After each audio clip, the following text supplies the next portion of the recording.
आपल्या भारतामध्ये असा एखादाही व्यक्ती नसेल ज्याने आतापर्यंत मॅगी खाल्ली नसेल. पण कधी विचार केला आहे का, मोठ्यांपासून लहानपर्यंत आवडीने खाल्ली जाणारी मॅगी पोटात गेली तर काय होते व या आवडीने खाल्ल्या जाणाऱ्या मॅगीची सुरुवात कशी झाली? आपण अशा अनेक प्रश्नांची उत्तरे या व्हिडिओमध्ये पाहणार आहोत, तर व्हिडिओ शेवटपर्यंत नक्की बघा. तर या मॅगीची गोष्ट सुरू होते 1886 मध्ये स्वित्झर्लंडमध्ये. जुलियस मॅगी नावाच्या एका माणसाने हा ब्रँड सुरू केला. तेव्हा जुलियस एक गिरणी चालवायचा आणि 19व्या शतकाच्या शेवटी स्वित्झर्लंडमध्ये औद्योगिक क्रांती जोरात सुरू होती. त्यामुळे महिलांना सुद्धा कारखान्यामध्ये 10 ते 12 तास काम करावे लागायचे. त्यामुळे कामगार घरी थकून आल्यावर त्यांच्याकडे स्वयंपाक करायला वेळ आणि ताकद नसायची. ही गोष्ट जुलियस मॅगीच्या लक्षात आली. त्याने ठरवले की फॅक्टरीमध्ये काम करणाऱ्या कामगारांसाठी आपण एक असा पदार्थ बनवायचा जो पौष्टिक पण असेल आणि झटपट पण तयार होईल. तेव्हा जुलियस मॅगीने 2 वर्षे वेगवेगळे प्रयोग करून वाटाणा सूप आणि मॅगी सॉस हे झटपट बनणारे पौष्टिक पदार्थ तयार केले, जे की 5 मिनिटात तयार व्हायचे. पण आज आपण जी मॅगी खातो ती मॅगी अजून बनली नव्हती. पुढे 1947 मध्ये नेस्ले या बलाढ्य कंपनीने मॅगी ब्रँडला विकत घेतलं. पण तरीही इन्स्टंट नूडल्स मॅगीचा जन्म व्हायचा बाकी होता. त्याच काळात दुसऱ्या महायुद्धानंतर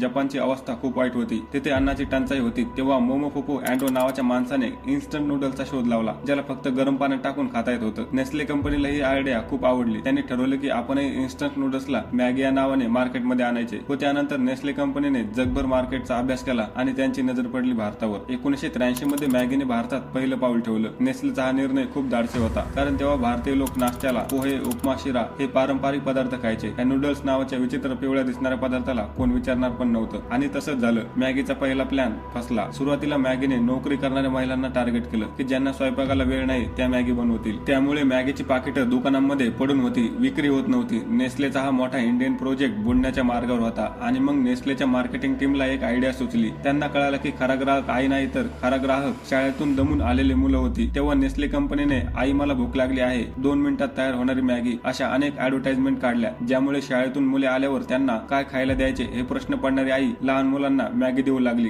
भारतीयांना आवडेल अशी चव पाहिजे होती आणि इथेच मॅगीने बाजी मारली, तो म्हणजे देसी मसाला. मॅगी सोबत मिळणाऱ्या त्या छोट्याशा मसाला पाऊच मध्ये अशी जादू होती जी भारतीयांच्या जिभेवर चढली आणि आजपर्यंत उतरली नाही. इथून पुढे मॅगी फक्त मुलांपुरती मर्यादित राहिली नाही. जशी मुलं मोठी झाली, कॉलेजसाठी, नोकरीसाठी घराबाहेर पडली, मॅगी त्यांच्यासोबत गेली. मॅगी बॅचलर्स आणि हॉस्टेलवर राहणाऱ्या मुला मुलींचे ऑफिशियल सर्व्हायव्हल फूड बनले. ज्यांना स्वयंपाक येत नव्हता किंवा रात्री अपरात्री भूक लागायची त्यांच्यासाठी मॅगी एक लाईफ सेव्हर पेक्षा कमी नव्हती. आणि इथूनच खरी गंमत सुरू झाली. भारतीयांनी मॅगी सोबत असे प्रयोग केले की नेस्ले कंपनीने विचार पण केला नसेल, ज्यामुळे चीज मॅगी, अंडा मॅगी, व्हेज मॅगी अशा वेगवेगळ्या मॅगीचा आविष्कार झाला आणि प्रत्येकाची एक वेगळी स्पेशल मॅगी रेसिपी तयार झाली. त्यामुळे मॅगी फक्त घरापुरती राहिली नाही, ती घराबाहेर पडली. तुम्ही आज भारतात कुठेही ट्रेकिंगला जा, मनाली, लडाख किंवा सह्याद्रीच्या गडावर, तुम्हाला प्रत्येक छोट्या टपरीवर एक गोष्ट मिळेल, ती म्हणजे पहाडवाली मॅगी. थंड हवेत गरमागरम मॅगी खाण्याचा अनुभव वेगळाच आहे. मॅगीने भारताच्या टुरिझम कल्चरमध्ये स्वतःला घट्ट बसवलं. त्यानंतर टेस्ट बी, हेल्थ बी आणि मी आणि मेरी मॅगी सारख्या कॅम्पेनने मॅगीला घराघरात पोहोचवलं. अगदी 5 रुपयांचं छोटू मॅगी पॅकेट पण गावागावामध्ये मिळू लागलं. आता सगळं काही सुरळीत चालू होतं. मॅगीचा मार्केट शेअर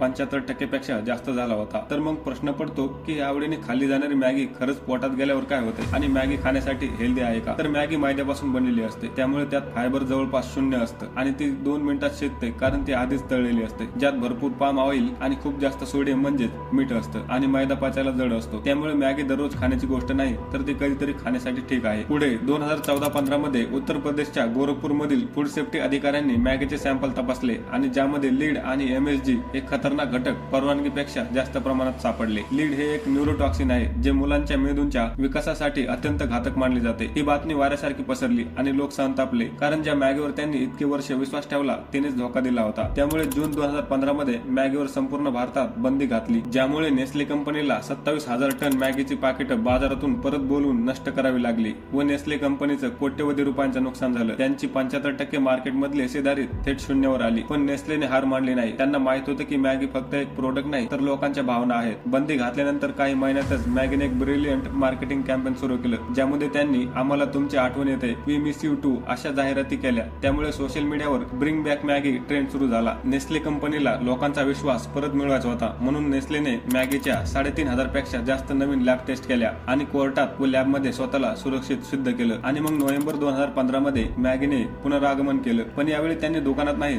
तर स्नॅपडील या ऑनलाईन साईटवर पहिला सेल चालू केला, ज्यामध्ये त्यांनी अवघ्या 5 मिनिटात 60,000 पेक्षा जास्त मॅगी पॅकेट विकले. यावरून दिसलं की लोक मॅगीची किती आतुरतेने वाट पाहत होते. 2017 पर्यंत मॅगीने आपला 60% मार्केट शेअर परत मिळवला. मॅगीची ही गोष्ट म्हणजे ब्रँडिंग, मार्केटिंग, लोकांच्या भावना समजून घेणे आणि संकटातून बाहेर पडणे याचा एक उत्तम धडा धडा आहे. तर मित्रांनो, ही होती मॅगीची गोष्ट. तुम्ही कधी मॅगी खाल्ली आहे का हे मला कमेंट मध्ये सांगा आणि अशाच मराठी माहितीसाठी आपल्या फॅक्ट्स मराठी युट्यूब चॅनलला सबस्क्राईब करा.